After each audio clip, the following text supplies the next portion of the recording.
Prezados, esta foi a mensagem que nós deveríamos ouvir, e após necessário que nós meditemos. Irmãos, uma mensagem falando sobre qualidades, virtudes e sentimentos que estão em Deus, em Jesus, na Virgem Maria, na Santa Rosa e no Santo Irmão Alto. E mais que isso, irmãos, uma mensagem que nos leva a olharmos a maneira como nós estamos vivendo, uma mensagem que nos leva a meditarmos nas mudanças, na preparação que deve haver em cada um de nós para podermos comemorar um Natal e um novo ano que se aproxima. Irmãos, é importante que quando nós formos participar da festa de Natal, principalmente, é importante que nós estejamos de uma maneira agradável aos olhos de Jesus. Irmãos, não é simplesmente nós chegarmos no dia de Natal e nos reunirmos na igreja, em família, e cantarmos, e pregarmos, e tocarmos, e trocarmos presentes em família, em casa, participarmos de uma ceia. Não é simplesmente isso. Irmãos, o valor do Natal, ele está relacionado, ele está ligado ao espiritual, e não somente no material. É claro que há uma alegria, sim, isso é inegável, no mês de dezembro. Mas, irmãos, não podemos nos esquecer que o fundamento do Natal é exatamente o amor de Deus pela humanidade. Quando nós entendemos isto e observarmos a necessidade de nós sermos gratos por este amor de Deus, é o primeiro passo para nós nos prepararmos para a comemoração do Natal. Porque, irmão, Jesus veio a esta terra exatamente para sofrer, para tomar sobre ele os nossos pecados, conforme está registrado na doutrina, tomar sobre si as nossas transgressões, aquela dívida que nós não poderíamos pagar. Por amor a nós, o nosso Deus envia Jesus. Irmãos, e no seu nascimento, no local onde ele nasceu, o que nós entendemos e o que nós vemos falar é que naquele local havia exatamente a paz, o amor, a união e humildade. Eram as coisas que haviam ali naquele local onde Jesus nasceu. Irmãos, então, quando nós estamos nos aproximando do Natal, nós estamos nos preparando para recebermos Jesus. Recebermos Jesus, porque nós comemoramos o dia em que ele nasceu, a vinda dele a esta terra. E por isso eu mencionei aos irmãos a necessidade de nós observarmos como nós estamos. São João Batista, ouvindo falar de Jesus, a multidão que seguia São João Batista também ouve falar de Jesus. E São João, sabendo que aquela multidão iria seguir Jesus, era necessário que eles seguissem Jesus. Irmãos, São João começa a preparar aquele povo para seguir Jesus. Será que São João Batista não poderia simplesmente dizer: podem seguir Jesus, ele é o Filho de Deus, podem segui-lo, recebam ele, porque ele está vindo, já nasceu, as profecias já se cumpriram sobre o seu nascimento, o tão esperado Salvador já nasceu, podem seguir. Ele poderia ter dito isso, mas não foi assim que ele preparou aquele povo para receber Jesus, para a vinda de Jesus. Irmãos, ele começou de uma forma extraordinária, e a primeira coisa que ele ensinou aquele povo, que ele alertou, foi sobre o arrependimento. Como uma preparação, ele iniciou com o arrependimento, dizendo: arrependei-vos, arrependei-vos. E depois, irmãos, na mesma intenção de preparar aquele povo para receber Jesus, ele diz: endireitai os seus caminhos. Em algumas outras traduções bíblicas está escrito: endireitai as vossas veredas, as vossas vidas, abaixai os morros, em algumas traduções. E o que isso significa, irmãos? O que São João estava transmitindo? Qual era a mensagem com essas palavras? Arrependei-vos da maneira como estão. Não podem receber Jesus com o coração repleto de maus sentimentos, de orgulho, de vaidade, de mágoa. Não. São João achou necessário preparar aquele povo e ele iniciou dizendo para eles se arrependerem.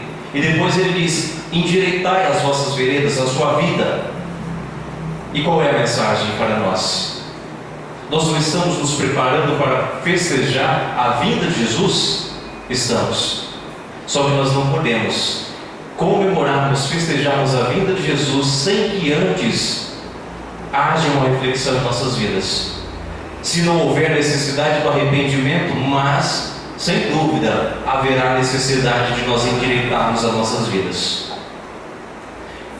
Consertarmos as nossas vidas, irmãos, no sentido de analisarmos alguns detalhes que são fundamentais. Às vezes, estamos meio do lado, na contramão da vontade de Jesus. Às vezes não estamos bem alinhados na doutrina, na disciplina ensinada, pregada por ele, Jesus. Então, nesse sentido, é necessário que nós possamos endireitar a nossa vida. E quando São João diz também: abaixai os morros, qual é a mensagem? Abaixai o ego, abaixai, irmãos, a vaidade, abaixai o orgulho, abaixar isso. Vamos deixar a humildade prevalecer em nossas vidas. Esta é a mensagem. E daí, irmãos, depois disto, é necessário que estejamos com a primeira coisa: paz entre todos. Paz entre todos.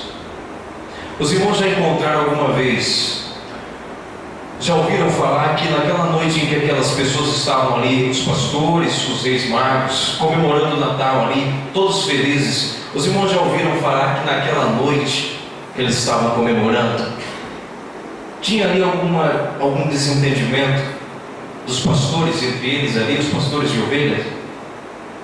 Ou alguma discussão entre os magos ali que estavam? Alguma discórdia, algum desentendimento? Os irmãos já ouviram falar que existia ali naquela noite, no momento que eles estavam reunidos? Eu nunca ouvi falar que tivesse acontecido fatos como estes, que tivesse sido notado ali algum desentendimento entre eles. O que havia lá, irmãos, era a paz. A paz. E como família apostólica que iremos comemorar o Natal de Jesus, estaremos comemorando de forma correta, agradável a Jesus? Estaremos ao mesmo tempo alegrando ele, Jesus, com o nosso coração carregado de ressentimentos, intrigas? Sem dúvida, irmãos, uma comemoração assim não é necessária, não agradará ao nosso Senhor Jesus. É necessário que haja paz entre todos.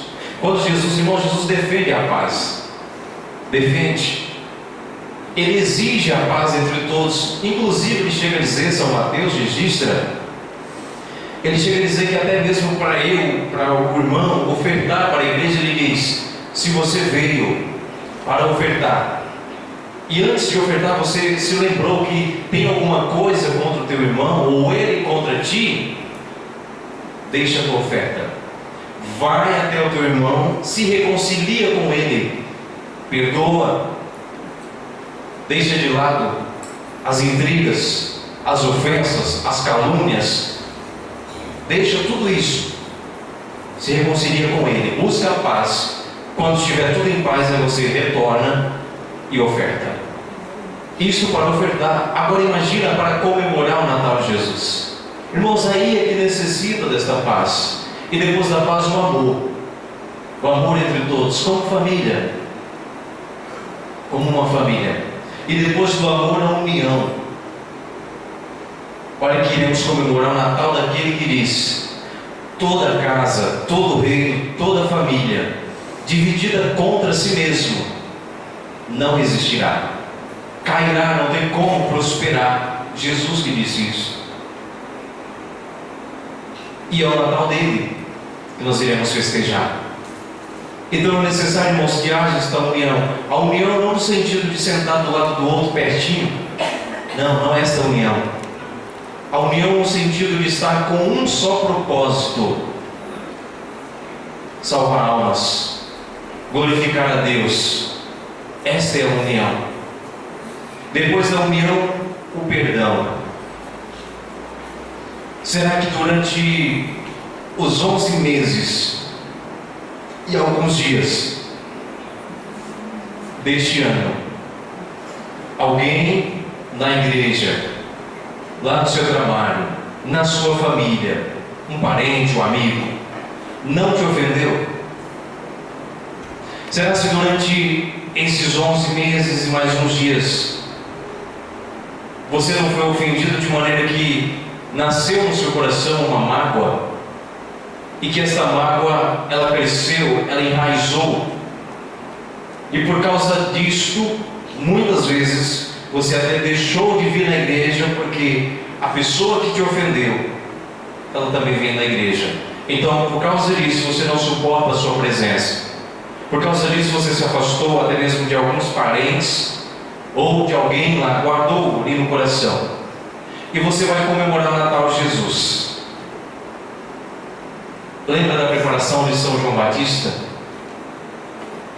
Para aquele povo que ia receber Jesus, ele pregou arrependimento. E aqui, irmãos, a necessidade do perdão. Retirarmos. Como eu irei comemorar o Natal de Jesus, cantar um belo hino para Jesus, com meu coração cheio de ódio para uma pessoa dentro da igreja? Lá em família, lá na sua casa, o aperto de mão, o abraço entre família, entre parentes, e o coração, as coisas ocultas lá no coração, como ficam? Estará alegrando Jesus na igreja com o hino? Não, irmãos. Jesus não se alegra, Ele não aceita louvores assim, de pessoas que têm isto no coração. Ele foi o exemplo. Ele foi o exemplo. Pai, perdoa essas pessoas que estão fazendo isso comigo. Elas não sabem o que estão fazendo. Perdoa. Se eu quero comemorar o Natal de Jesus de forma correta, eu tenho que seguir a risca. A risca. Tudo o que ele viveu, a sua vida, é uma lição. A vida de Jesus é uma lição. E é uma lição para nós, irmãos. Para todos nós. Não é necessário que eu perdoe antes mesmo da comemoração do Natal, antes do Ano Novo. Não finaliza o ano, não espera para o outro ano ou para mais adiante para perdoar uma ofensa, não. Isso, além de tirar a sua paz, o seu sossego, a sua alegria, a sua felicidade, impedirá que o seu hino cantado, a sua pregação, o seu hino tocado, o seu trabalho, a sua presença, impedirá que seja aceito por Jesus. Então não haverá louvor a Ele sem que esteja de forma correta. E depois do perdão, irmãos, a humildade. A humildade é o sentimento da pessoa que não se orgulha.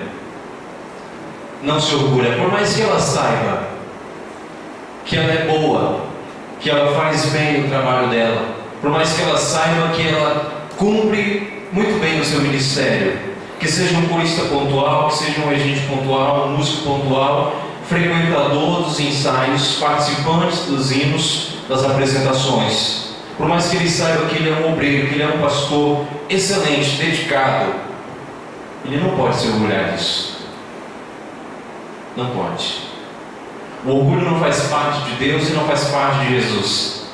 Irmãos, a única pessoa que já caminhou sobre esta terra depois da Santa Rosa e do Santo Irmão Alto, Jesus, ele tinha tudo para se orgulhar. Qualquer um de nós, com as qualidades, com as virtudes, com os poderes que Jesus tinha naquela época, irmãos, se orgulharia, porque nós não temos isso, e muitas vezes o orgulho prevalece. Percebemos o orgulho, às vezes nós mesmos identificamos, e é necessário que a humildade também chegue junto para dizer: não, peraí, não é por aqui, não posso deixar o orgulho falar mais alto. Jesus, amoroso e poderoso, está caminhando, chega um jovem para ele e diz: bom mestre. Jesus já corta ele e diz: por que você me chama de bom? Por quê?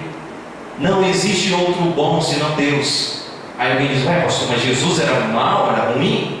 Não, irmãos, exemplo de humildade, de não se orgulhar. A pessoa diz: bom mestre, ele diz: eu não sou bom, bom é Deus. Bom é Deus. Aí olhamos para seres humanos, vários dessas qualidades, às vezes tem uma só na vida e se orgulha por causa de uma.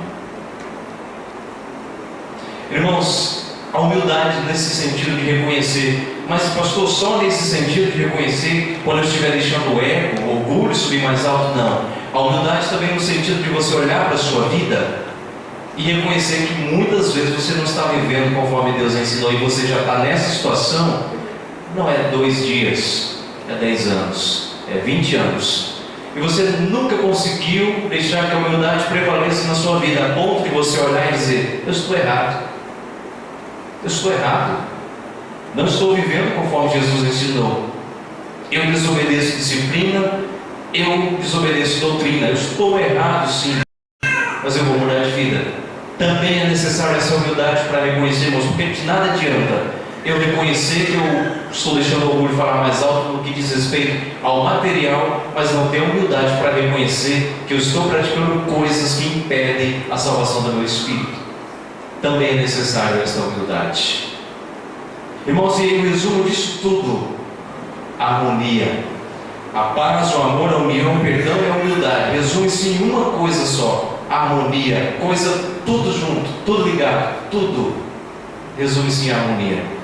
Para a noite de Natal, olha o exemplo que Jesus ensina, quando ele diz para promoverem a paz uns com os outros, em família, na igreja, irmãos com irmãos, o amor, a união. É necessário, porque se nós não conseguimos nos unir com estes aqui, também significa que nós também não estamos unidos com Jesus. Porque quando nós fazemos com estes, fazemos com Jesus. Não foi o próprio Jesus que disse: na verdade eu vos digo que quando vocês fizerem com estes pequeninos irmãos, vocês estão fazendo comigo. Então, se eu estou odiando meu irmão na igreja, lá o meu parente, eu estou fazendo com Jesus. Ele disse: se eu não estou unido com estes, também não estou com Jesus. E qual é a lógica? Não estou unido nem com estes e nem com Jesus, e vou estar na noite de Natal para cantar um belo louvor para Jesus, homenageando pelo seu nascimento, parabenizando pela sua vinda à terra. Qual é a lógica? Qual o sentido? Eu não vejo nenhum, irmãos. Então é necessário que haja a reflexão. Lembra do que eu falei no início, que a mensagem, ela nos alimenta espiritualmente, intelectualmente, e ao mesmo tempo ela nos motiva a mudarmos de vida, a consertarmos as coisas, as falhas.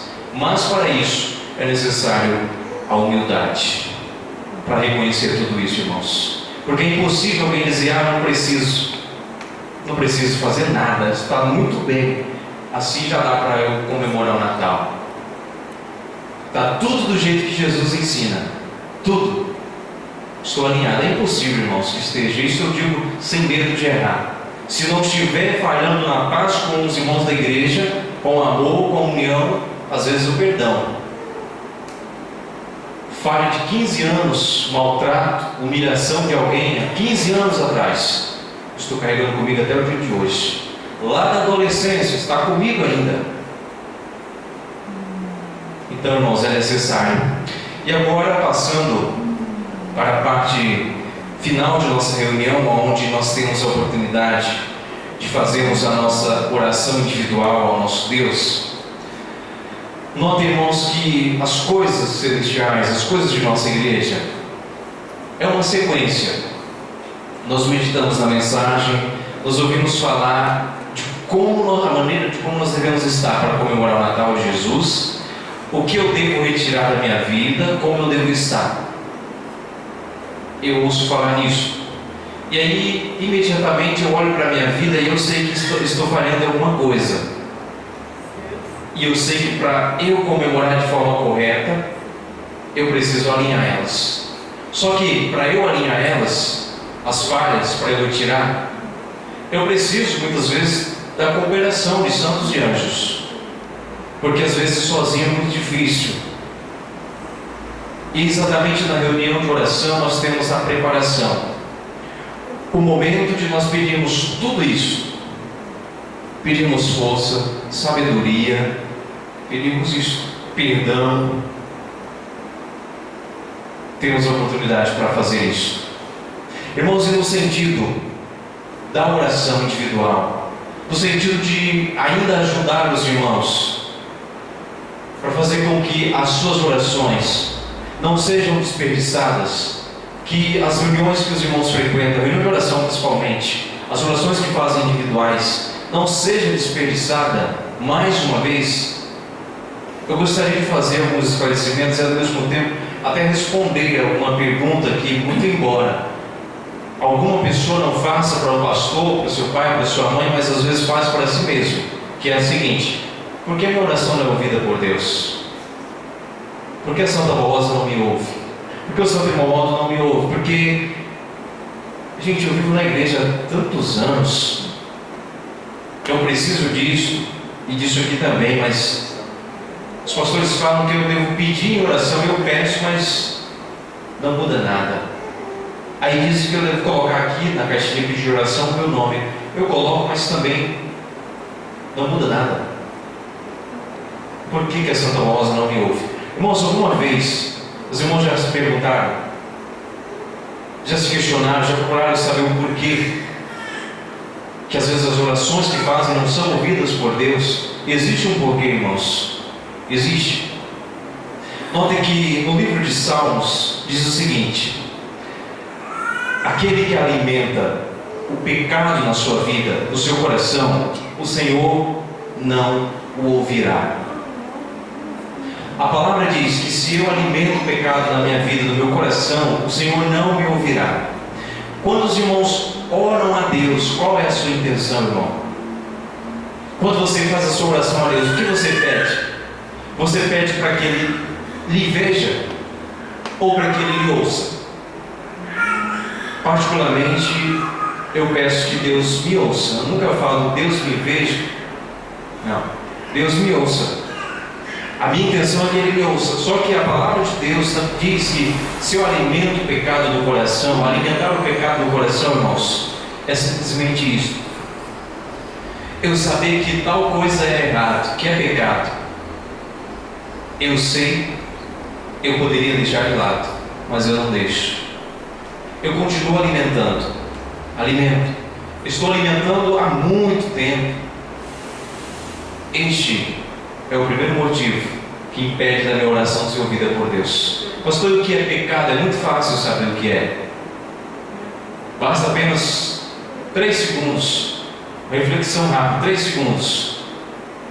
Agrada a Deus? É aprovado por Deus? Não é, então é pecado. Pode ser um sentimento, o que você vê, o que você ouve, o que você bebe, o que você usa.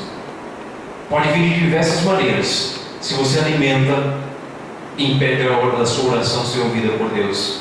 Pastor, acho que eu entendi. Eu encontrei a minha resposta. Porque muitas vezes a minha oração não era ouvida por Deus. Eu vim colocar na caixinha de oração, mas não resolvi nada. Eu estava alimentando o pecado, algum tipo de pecado na minha vida.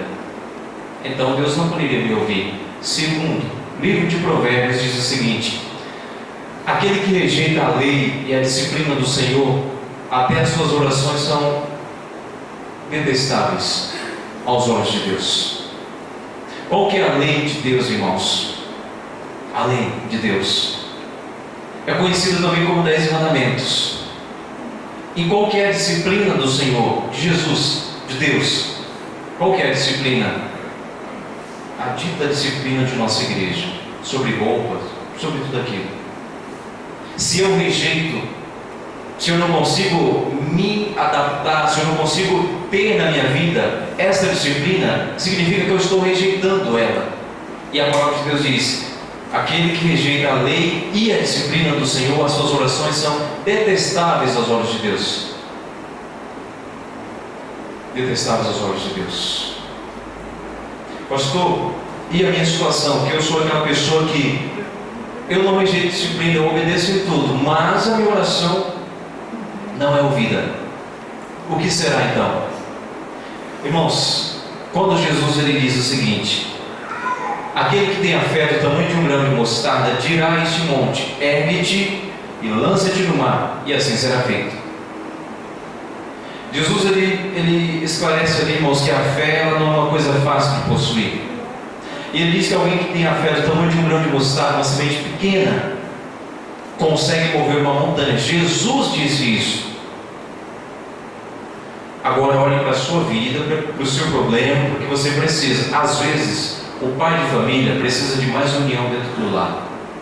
Precisa de mais união para ele e a esposa, os dois, mais união. Os filhos, uns com os outros.